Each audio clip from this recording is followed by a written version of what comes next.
안녕하세요. 생활불교의 도각입니다. 우리 불자님들 백중 기간 동안 기도 잘 하고 계십니까? 이 백중 기간에는 지장 정근을 많이 하게 됩니다. 이 지장 정근을 할 때는 일심으로 간절한 마음을 담아서 하셔야 됩니다. 그래야 영가분들이 잘 받아들입니다. 건성으로 하시면 안 됩니다. 마음에는 참여하는 마음이 있으면 더 좋겠지요. 이 참여하는 그 마음으로 극락왕생을 또 생각하면서 간절하게 기도를 하시다 보면은 영가분들이 참 좋아합니다. 그런데 이 기도란 것은 수행이 아주 깊은 분들은 흔들리지 않습니다. 초보불자나 수행력이 약한 분들은 기도 중에 조그만 소리만 들려도 그 소리에 집중하느라고 기도를 옳게 못합니다. 기도도 연습이 필요합니다. 자꾸 하다 보면은 산매에도 들어갈 수가 있는데 기도를 얼마 안 한 그런 불자들은 기도를 하는 도중에 꼭 옆에 기도를 방해하는 그런 무언가가 생기게 되어 있습니다. 옆에 불자가 내는 기도하는 그 소리가 귀에 거슬립니다. 또 다른 잡소리에도 귀에 거슬립니다. 이것은 그만큼 기도가 얕다는 겁니다. 기도가 깊게 들어가게 되면은 옆에서 아무리 큰 소리를 치든 폭탄이 터지든 차소리가 나든 전혀 그 소리가 들어오질 않습니다. 이렇듯 우리 불자님들은 수행력이 아주 깊어져야 됩니다. 그래야 천도하는 우리 영가분들도 천도가 잘 됩니다. 옛날에 지금은 돌아가시고 안 계십니다. 연세가 지긋한 노보살님이 계셨지요. 이 노보살님은 아주 오래전부터 무슨 절에 행사가 있으면 꼭 떡공양을 올리십니다. 그래서 제가 별명을 떡보살이라고 지어줬지요. 관음제일이든 지장제일이든 차로 신종 기도 때든 백중 때든 동지든 꼭 떡공양을 올리십니다. 근데 마음은 참 지극해요. 부처님 전에 공양을 올리고 이 공양이 희양되도록 마음을 참 잘 쓰습니다.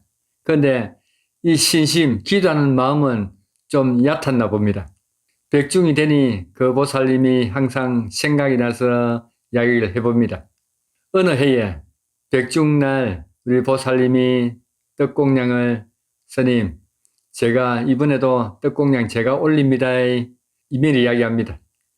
그래서 떡을 갖다가 그때 시루떡이 참 유행했습니다. 시루떡을 많이 해서 불기에 담아서 부처님 전에 딱 올려놨지. 여러 과일들하고 함께 올려놓고 기도를 합니다. 지장 정근 때 있죠. 한참 지장보살하고 정근을 하고 있는데 뒤에서 아이고 소리가 들립니다. 저는 알고 있었죠. 계속 기도를 하는 중에 아이고 스님 떡 떨어집니다. 떡. 저걸 어쩌나 떡 떨어집니다. 이야기를 합니다. 저는 그 소리를 듣고도 못 들은 척 계속 정근을 하고 있었죠. 그리고는 조금 있다 이 떡보살님이 일어서서 결국은 상단 쪽으로 가서 떡을 바로 매만집니다. 이런 일이 꼭 행사 때마다 건 있었습니다. 떡보살님은 부처님 떡 많이 잡수라고 떡을 갖다가 불기에다가 가로 세로로 잔뜩 올립니다. 그런데 여름에는 이 찰떡이 쭉 늘어집니다. 늘어지다가 한쪽으로 쏟아져요. 그러면 그 떡 쏟아질까 싶어서 정근을 하지 못합니다. 오직 눈은 반눈을 뜨고 그 떡만 주시하죠. 입으로는 지장보살을 하면서 눈은 떡을 보고 있습니다. 그러다가 떡이 점점 늘어져 가지고 넘어질 듯 하면은 그때서 아이고 하고 일어나서 쫓아나가서 떡을 바로 잡습니다. 이 떡보살님은 지금 돌아가시고 안 계십니다. 그래서 제가 백중 때는 이 떡보살님을 꼭 위패를 써드립니다. 그리고 저도 다음에 가겠지요. 그때는 제가 떡보살님을 만날 겁니다.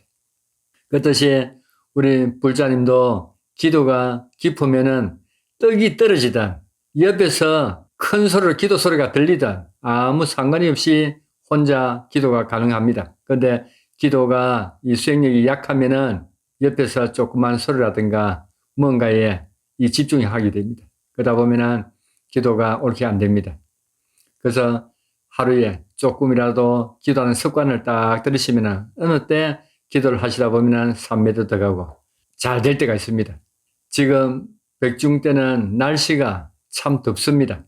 한여름 더울 때는 이 더위를 갖다가 확 날려버릴 으시시한 이야기 오늘도 해볼까 합니다. 제가 어렸을 때 우리 그 옆 동네에 고아원이 있었습니다. 고아원 아시지요? 고아원에 있었는데 이 고아원에 어린애들이 죽으면은 그냥 그 뒤에다 산에다가 적당히 묻어버립니다. 우리는 그걸 알고 있었죠.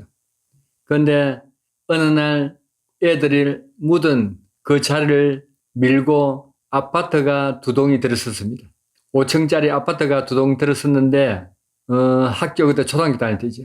그 입주를 하고 반에 친구들이 있었습니다. 그 아파트에 사는 친구들이. 근데 어떤 데 한 번씩 오면 이상한 이야기를 합니다. 어젯밤에 바람도 안 불었는데 창문이 흔들리고 창문이 막 열려가지고 우리 엄마 아버지가 이사 간다더라 하는 이야기를 가끔 한 번씩 합니다. 그래서 우리는 거기가 밤만 되면은 어린애 울음소리가 난다는 걸 많이 들었죠. 어른들 입으로 통해서 많이 들었습니다. 그리고 어두우면은 그 근처도 안 가지요. 그렇듯이 공동묘지에 땅을 밀고 집을 짓게 되면은 동티가 난다지요. 사는 사람들이 편치를 못합니다. 어느 우리 보살님 한 분은 공동묘지인 줄 모르고 그 땅을 샀어요.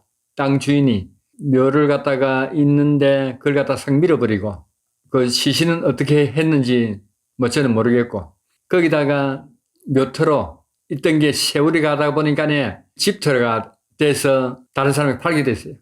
그런데 거기 모르고 집을 짓고 살게 됐죠. 그런데 이 보살이 제가 있는 토굴에 나오게 됐습니다. 그래서 하루는 이야기를 하는데 아침에 머리를 감고 거울을 보고 빗질을 하는데 뒤에서 머리가 확 땡긴답니다. 한번 뒤로 확 나자벌 정도로 뒤로 제끼지더랍니다. 그리고 어떤 날은 밤에 자는데 천장에서 뭔가 보이지 않는 그런 힘이 가슴을 확 누르고 또 옆에서 이상한 물체가 가까이서 보는 느낌이 들고 해가지고 저와 상담한 일도 있습니다. 이렇듯이 우리 영가들은 우리 산 사람처럼 자기인데 피해가 온다거나 자기를 갖다가 알아주지 않으면은 그런 묘한 힘을 주게 됩니다. 이 백중 기간에 영가와 관련된 이야기를 하다 보니 많은 이야기들이 제가 생각이 납니다. 우리 불자님들 요즘 전설 따라 삼천리 합니까? 우리 어렸을 때는 제가 본 기억이 있습니다. 근데 지금은 제가 TV를 안 보다 보니 하는지 안 하는지 잘 모르겠는데 이 전설 따라 삼천리 참 인기가 많았지요. 한여름에 많이 상영한 걸로 압니다. 그 중에서 아주 생각나는 이야기가 있죠. 누구나 아는 이야기, 뻔한 그런 이야기지요. 내 다리 내 나라 하는 이야기가 있었죠. 이 이야기가 아주 유명한 걸로 압니다. 그런데 제가 자료를 찾아보니 이 이야기 진원지를 찾았습니다. 충청북도 영동군 용산면 박달산 아래 덕대골이라는 곳에서 이야기가 아마 나왔던 걸로 압니다. 이 덕대라는 것은 부모보다 먼저 죽은 애를 덕대라 하지요. 덕대골에 사는 부부가 있었는데 남편이 몹쓸병이 걸렸어요. 오랫동안 병간호를 하다 아내마저도 지칩니다. 온갖 약도 다 써보고 또 병원에도 가봤지만은 변명도 안 나오고 병이 낫질 않습니다. 그러던 중 어느 날 한 도인이 삿갓을 쓰고 지나가다가 들립니다. 들리서 하는 이야기가 이 집에 아주 안 좋은 기운이 있는데 뭐 일이 있습니까? 물어요. 그러자 이 아내가 그럽니다. 예, 저희 남편이 수년 동안 이름 모를 병에 걸려서 앓고 있습니다. 아, 그래요? 그러면 물 한 잔 주시오. 아내가 물을 한 바가지 떠서 그 도인에게 건넵니다. 이 물 한 바가지를 다 마신 도인은 한마디 툭 던지죠. 저 위에 덕대골에 가서 죽은 지 3일밖에 안 되는 어린애 다리를 하나 끊어서 남편에게 푹 과 먹이면 병이 나을 것이요 하고 사라지거든요. 아내는 그 이야기를 듣고 얼마나 놀랐겠습니까? 죽은 아이 3일밖에 안 된 아이 다리를 하나 끊어가지고 푹 삶아서 남편에게 먹이라니까요. 이게 보통 일입니까? 자, 우리 불자님들 좋아요 눌리세요. 좋아요 눌리시고 봅시다. 그래서 밤새 꿍꿍 앓습니다. 우리 불자님 같으면은 그런 이야기 들었으면은 어떻게 하겠습니까? 덕대골에 가면은 어린애들이 죽어서 대충 묻어버립니다. 어린애가 부모보다 먼저 죽으면 옛날부터 옳게 장례를 안 치줍니다. 그냥 산에다가 적당하게 묻어버리지. 이 아내도 그 덕대골에 어린애가 많이 죽으면 버린다는 것을 알고 있었죠. 그래서 고민합니다. 그렇지만 다리를 하나 끊어서 푹 과서 남편에게 먹이면 남편이 산다니까네 해야 되겠죠. 그리고 용기를 내서 어느 날 밤에 사람들 눈을 피해서 꽃갱이와 거륵을 가지고 덕대골로 올라갑니다. 캄캄한 밤에 칠흑같이 어두웠지만은 아내는 낮에 길하고 자기가 묘를 팔 그 묘까지 다 반한 상태이기 때문에 걸음걸음 옮기면서 애를 묻은 묘까지 갑니다. 그리고는 꽃갱이로 살살 파지요. 얼마 안 파니 죽은 애가 나옵니다. 그리고는 가지고 갔던 도구로 다리를 하나 잘라서 거르게 담아서 돌아서 내려옵니다. 돌아서 내려오는데 애가 벌떡 일어납니다. 일어나면서 하는 이야기가 내 다리 내놔, 내 다리 내놔 이야기 들으시죠? 전설 따라 삼천리에 그렇게 나옵니다. 내 다리 내놔라고 애가 벌떡 일어나죠. 놀래서 다리를 그렇게 담아가 총총걸음으로 집으로 옵니다. 근데 이 어린애가 외발로 서서 팔딱팔딱 뛰어오면서 계속 내 다리 내놔, 내 다리 내놔 하면서 쫓아옵니다. 그리고는 이 도인이 했던 이야기가 기억이 나죠. 다리를 끊어올 때 절대로 뒤로 돌아봐서는 안 된다 하는 이야기를 한 게 기억이 납니다. 그래서 뒤를 돌아보지 않고 앞만 보고 집으로까지 왔지요. 집에서는 이 아내가 나오기 전에 아궁이에다가 솥단지에 물을 가득 넣고 불을 지펴놨습니다. 다리를 끊으면 바로 삶을 끼라고 미리 이제 불을 지펴놓고 나오죠. 그리고 집까지 쫓아와서 부엌에 들어가는데 그때까지 마당까지 애가 팔딱팔딱 뛰면서 내 다리 내놔라고 쫓아옵니다. 그리고는 이 다리를 바로 솥 안에다가 던지 엮고는 바로 기절을 해버립니다. 기절을 하고 새벽에 깨어납니다. 깨어나서 어렴풋이 생각하니 분명히 어저께 어린애가 외발로 뛰어오면서 내 다리 내놔라고 하는 기억이 났습니다. 깜짝 놀래가 어떻게 됐는가 싶어서 소떡궁을 확 여는데 뭐가 있겠습니까? 애 다리는 없고 인삼 반이 잘린 반이 솥 안에 펄펄 끓는 물에 삼기지가 있거든요. 그래서 이상하다. 그러면 내가 어저께 분명히 헛것을 봤단 말인가 하고 날이 새자 바로 어저께 묘를 팠던 그곳에 달려가 봅니다.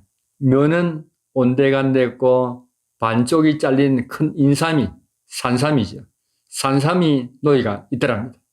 그래서 그 반 있던 산삼마저 가서 와서 함께 푹 구워가지고 남편을 먹였더만은 남편이 언제 아팠냐 훌훌 털고 일어나더랍니다.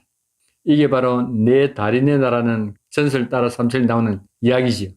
아마 남편에 대한 지역한 그 마음에서 이런 일이 벌어지지 않나 그런 전설 따라 삼천리 이야기였습니다. 백중기간에 우리 불자님도 지역한 마음을 내시면은 나와 인연된 모든 우리 유주무주 일체지 우리 영가님들이 다 좋은 몸을 받든지 안 그러면 극락왕생 하실 줄 압니다. 우리 불자님들 비록 인연이 짧았지만은 먼저 갔던 인연 그리고 천수를 다 누리고 가신 우리 부모님 조상 영가 위해서 지역한 기도가 필요할 때입니다. 우리 모두 기도 열심히 하도록 합시다. 오늘은 여기서 마치겠습니다. 모두 건강하십시오.